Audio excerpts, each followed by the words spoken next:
The auditorium glowed blue from the opening reel as the trailers ended, and the first frames of the midnight feature washed over the crowd. Soda cups knocked softly against armrests. A kid in a hoodie took a photo of the screen and slid his phone away. Near the front of Theater 9, a slim rectangle of darker black marked the emergency exit. No one watched it long. In the dark, it looked like part of the wall. A few minutes after the movie began, a man in the third row stood, slipped down the steps, and pushed through that door into the humid, empty service alley behind the Century 16 multiplex in Aurora, Colorado. The door sighed shut. The movie's sound swallowed the noise. In the alley, the night smelled like wet asphalt and dumpsters. He walked to a parked car and changed. Over months he had collected tactical gear, gas canisters, and firearms. He pulled on body armor and a helmet, loaded magazines, and moved back toward the door he had just used. Inside, no alarm pealed. No manager came running. The movie played on. It was July 20th, 2012.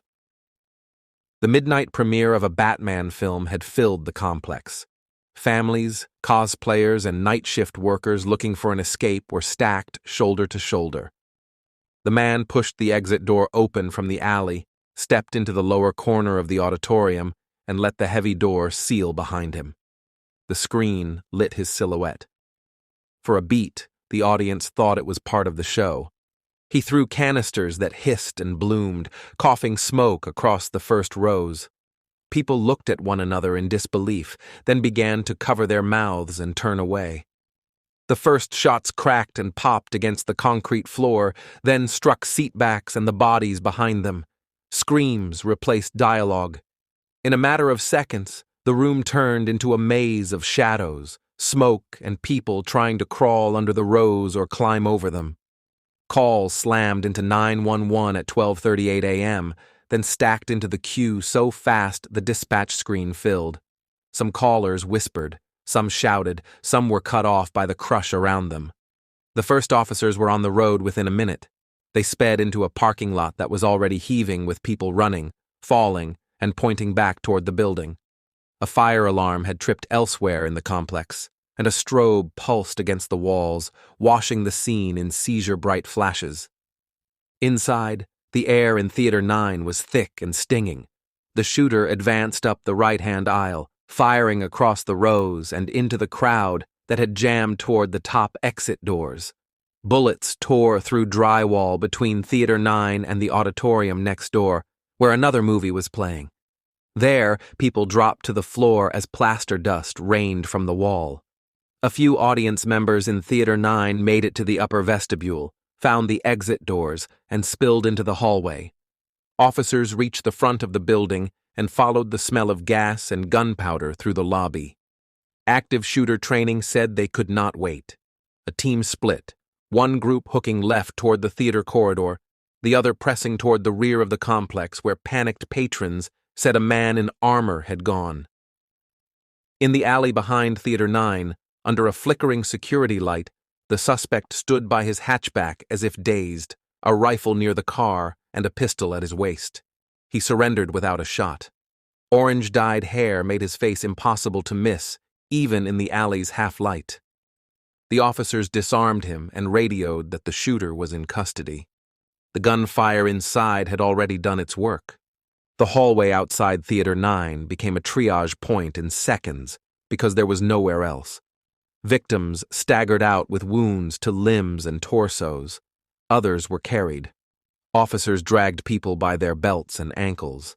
Tourniquets improvised from belts and clothing went on in the corridor, then were stripped and replaced by medics when they could push into the building. The floor grew slick. A teen who had lost a shoe clutched the hand of a stranger and wouldn't let go until a paramedic pried their fingers apart and moved both of them toward daylight. Ambulances clogged the approach roads, and staging stumbled because the incident was growing faster than the plan. Patrol cars became transport. Officers loaded the most critical patients into the backs of cruisers, shouted hospital names and directions, and tore out of the lot, lights wailing. Nurses at Aurora's hospital scrambled to convert hallways into trauma bays. On the radio, a dispatcher warned that the suspect had mentioned explosives. Back at his apartment, police would later find booby traps and an elaborate device meant to ignite. Bomb techs spent hours defusing it while the neighborhood evacuated before dawn. The theater complex locked down. Officers marked shell casings with small numbers until the floor looked like a grim grid. Inside Theater 9, the projector played on until someone found the breaker. The screen went white, and then the room fell into the true dark of a building after hours. It was only when all the living had been moved that the dead could be counted. 12 people had been killed. 70 others were injured, most by gunfire, some by the chaos of escape. In the days that followed, the story became a fight about systems as much as a story about a man. People wanted to know how the emergency exit had been used as an entrance. In many auditoriums, those doors were meant to open outward in a fire, and sometimes had audible alarms when opened from the inside. Code at the time did not require an alarm that would sound when someone pulled the door back in from the outside. The multiplex's exit near the screen lacked any device that would have alerted staff the moment the door was re-entered. Some argued that was a violation. Investigators and later court records noted that the building met the codes then in force. Civil suits claimed negligence and inadequate security.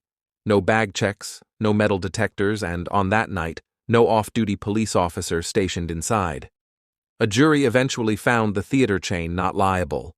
The verdict did not change the aching details of the timeline. The door opened, no signal sounded, and a man with weapons walked back inside. Funerals swept the city in waves. Crosses and candles rose in an impromptu memorial just outside the complex. A mother stood at a microphone and read a short biography of her son. A father asked for no one to say the shooter's name again. Survivors compared notes and discovered how certain choices, ducking under a seat or climbing over one, had become the difference between living and dying. In the ER, emergency physicians debriefed and rewrote how they would handle the next mass casualty surge. Pre-made tourniquet kits at doorways, crash carts moved closer to entrances, a clearer radio channel plan linking police staging to hospital intake. Aurora police formalized lessons from that night. Patrol cars as ambulances when medics can't reach, brisk door-to-door clearing to find hiding victims, faster unification of command across agencies. The criminal case stretched out. In court, prosecutors walked jurors through the theater's interior like a slow-motion reconstruction. They presented purchase records and notebooks that traced planning, but avoided the mechanics of replication. They called officers who had carried victims and crime scene techs who had crawled under seats with numbered tags. The defense conceded the act and focused on mental illness. In 2015, the jury convicted him on all counts. The judge imposed 12 life sentences without parole, plus thousands of additional years for attempted murders and other charges. The family sat with folded hands as the words stacked up, a sentence built to acknowledge the scale of what had happened, even if it could not undo it. What remained after the trial was the debate about prevention and the way infrastructure can either slow violence or get out of its way. Theater chains around the country quietly reviewed their exits. Some added alarms that scream when a door is held or re-entered. Some hired more visible security for big releases. Municipal inspectors reread their codes and asked what means of egress should mean when the threat is not fire, but someone coming in the wrong way. Police departments tightened active shooter protocols for venues where sound and darkness mask danger. Hospitals formalized plans for self-transporting patients who arrive in squad cars and private vehicles faster than ambulances can be staged.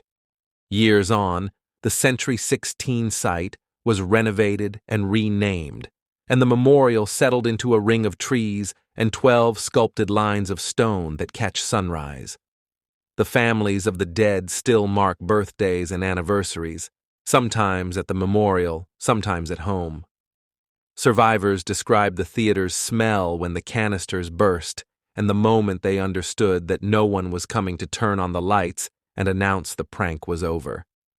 The door at the front of the auditorium, the one that was supposed to be for emergencies only, remains the smallest but sharpest detail in their memory, a thing built to save lives that became, for a few minutes, the path that cost them. Thank you for listening to Road to Ruins. Subscribe for more true stories where systems fail and people pay the price.